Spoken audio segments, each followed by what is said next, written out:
At kung sasabihin naman natin nagpapahayag ng kawalan, ay halimbawa nito ay wala akong pera dahil ito sa salitang wala. So pangalawang uri ng pangungusap na walang paksa ay ang budal.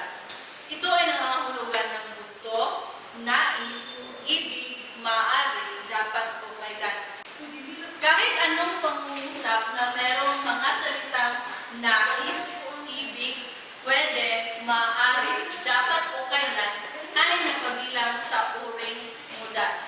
Ang pangungusap na walang paksa ay ang palandam. Ito ay nagpapahayag ng matinding damdamin. Halimbawa ng ito ay lumaban ka.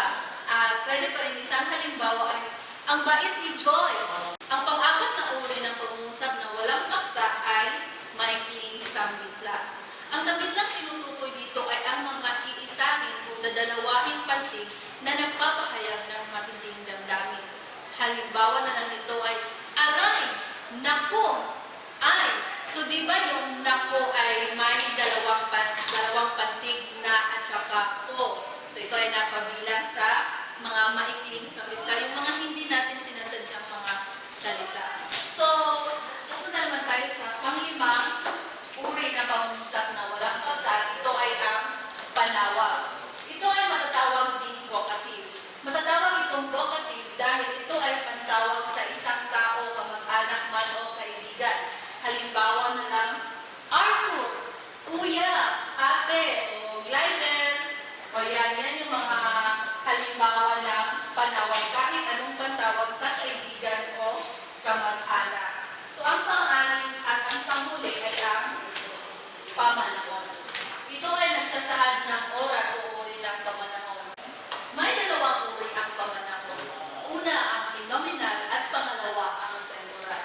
Ang phenomenal ay ang mga pangungusap na tumutukoy sa mga kalagayan o pangyayaring pangkalikasan. Halimbawa, lumilindol, umuulan, tag-init, tag-araw. So, mga halimbawa na nasabi ko ay mga kalagayang pangkalikasan. So, ang pangalawang uri ng pamanahon ay temporal. Ito ay nagsasaad ng mga kalagayan o panahong panandalian.